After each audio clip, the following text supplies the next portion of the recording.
Vamos a conversar sobre ese tema con Alejandro Peña Esclusa. Él es autor de La Guerra Cultural del Foro de Sao Paulo.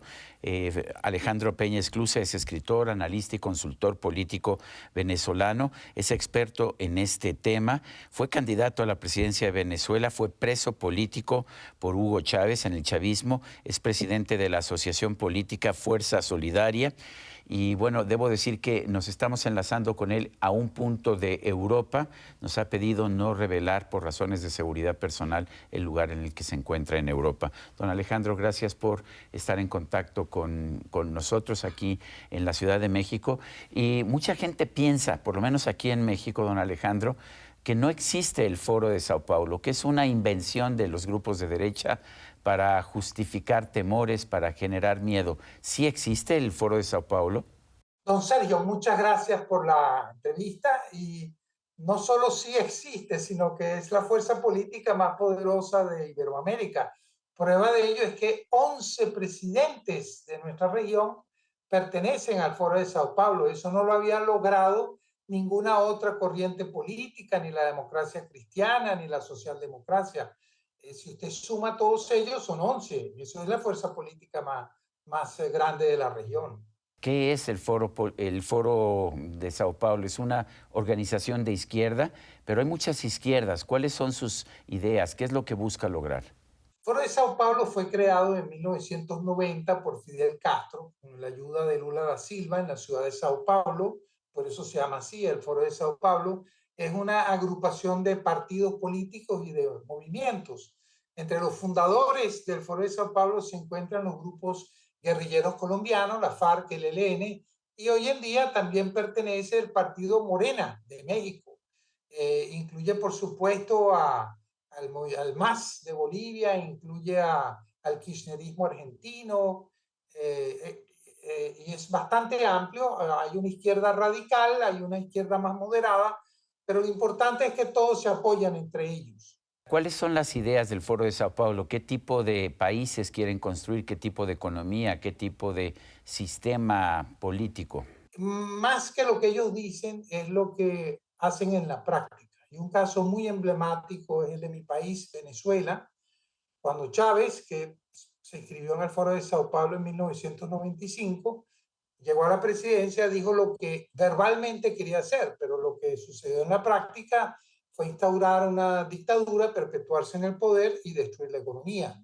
Entonces sí, son planteamientos de izquierda en su discurso, pero en la práctica van todos tendiendo hacia modelos dictatoriales. Y por eso no expulsan a los tiranos como Daniel Ortega, como Nicolás Maduro y como Manuel Díaz-Canel. Ellos siguen siendo miembros del Foro de Sao Paulo. O sea, son ellos tres. Nos decía usted que hay 19 mandatarios nacionales que son miembros del Foro de Sao Paulo.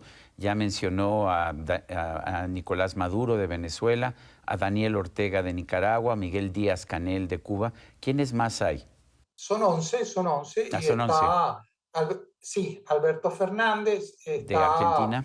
bueno, el recientemente depuesto presidente del Perú, Pedro Pedro Castillo, Castillo, está por supuesto Luis Arce, ujú, de Bolivia. se encuentra también del PRD panameño, el presidente del Panamá, el partido es miembro del Foro de Sao Paulo.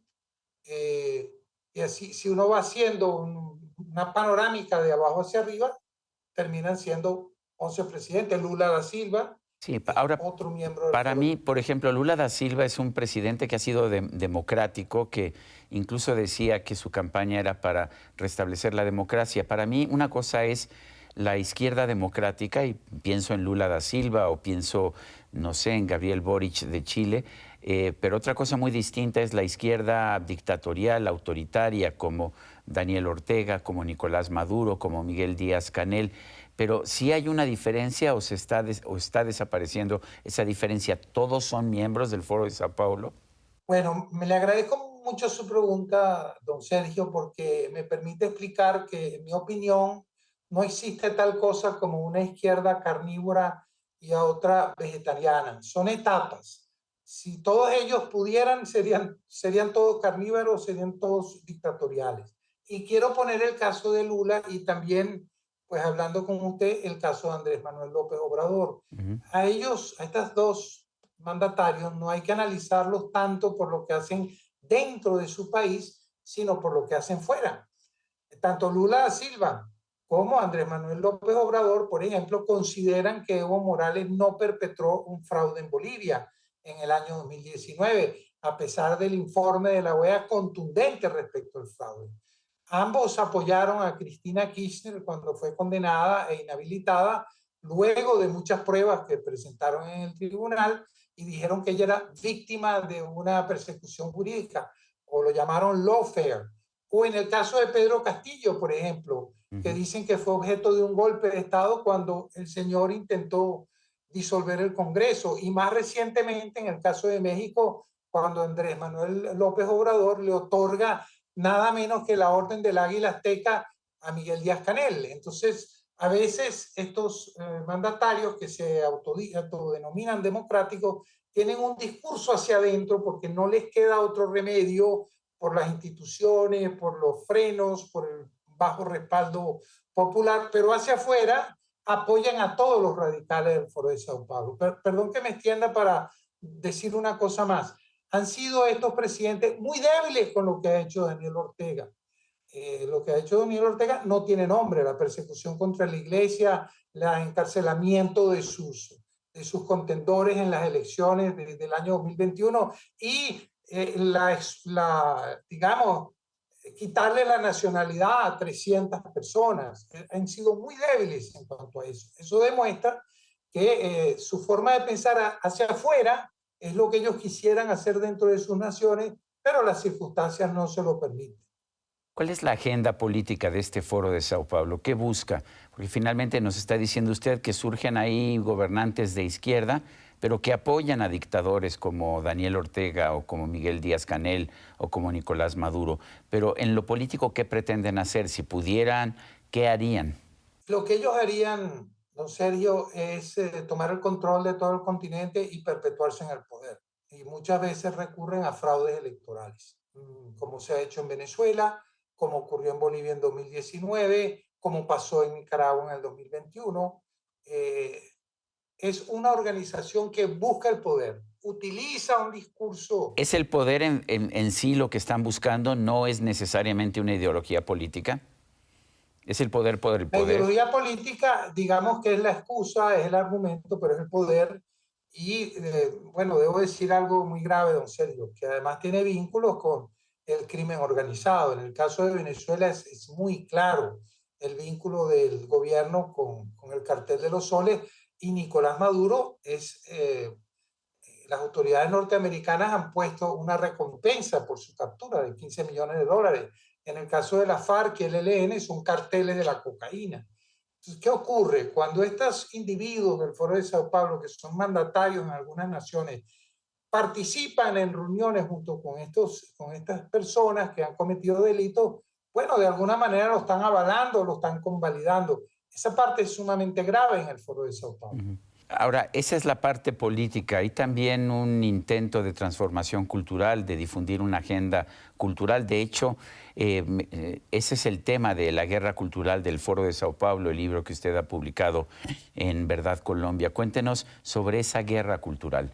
Mire, don Sergio, para que un modelo como el del Foro de Sao Paulo se pueda implantar, o para que la gente sea capaz de votar por golpistas como Chávez o ex guerrilleros como Gustavo Petro, o personas que han sido condenados por corrupción como Lula, ellos buscan la manera de degradar al electorado, a la población, mediante estas técnicas de ingeniería social que básicamente se resumen, yo lo explico con detalle en mi libro, pero se resumen al ataque a la religión, particularmente a la religión católica, el ataque a la familia mediante la ideología de género, el ataque a la vida, una ideología en contra de la vida mediante el aborto, la eutanasia, la legalización de las drogas y, en fin, la demolición de los valores y principios de la civilización occidental.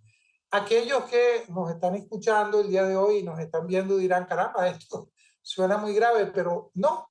Es cuestión de leer los escritos del fundador del Partido Comunista Italiano, Antonio Gramsci, que decía que para poder imponer el comunismo había que primero acabar con la cultura cristiana occidental. Él decía en sus cuadernos de la cárcel, decía precisamente que primero, para transformar el mundo, eso es lo que él decía, primero había que cambiar las ideas, ¿no es así? Así es, conquistar el mundo de las ideas para que estas ideas conquisten el mundo, lo que llamaba Gramsci la hegemonía.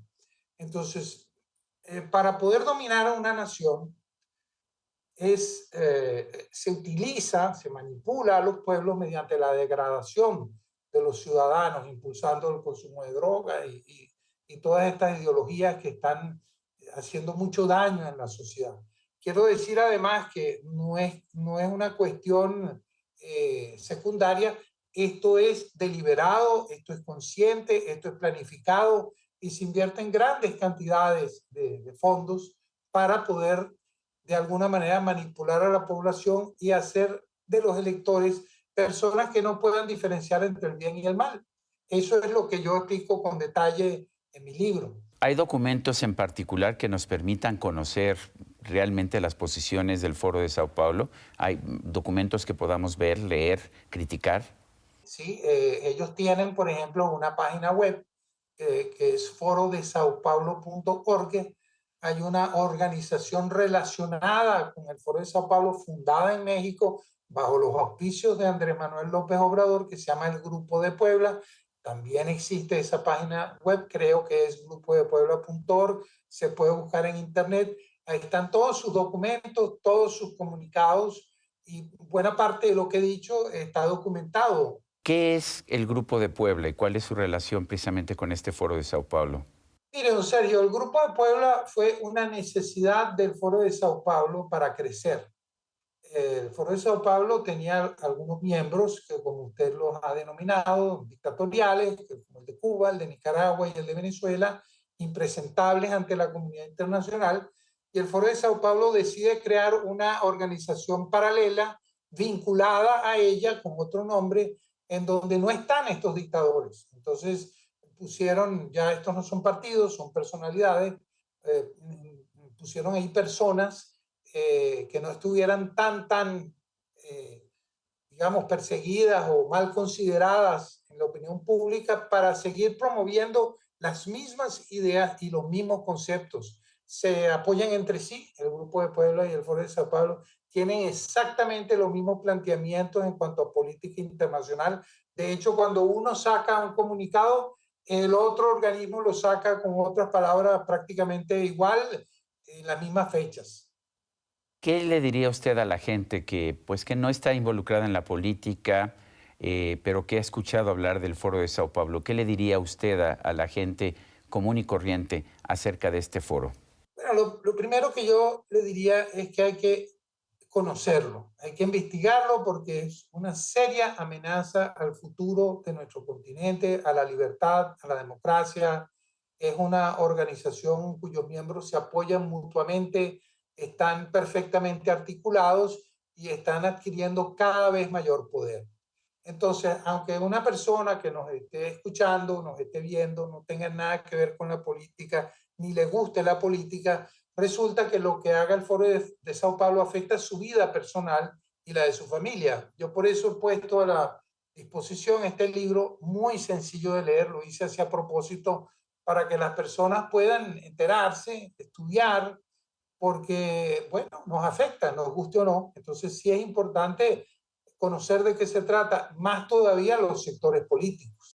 Pues Alejandro Peña Esclusa, autor de La Guerra Cultural del Foro de Sao Paulo, gracias por conversar con nosotros en la entrevista. Muchísimas gracias, don Sergio. Ha sido un gran placer. Gracias. Y a usted, amigo, que al vernos y escucharnos hace posible este programa, se lo agradezco también. Esto es todo por hoy, pero no se lo olvide. Nos vemos la próxima.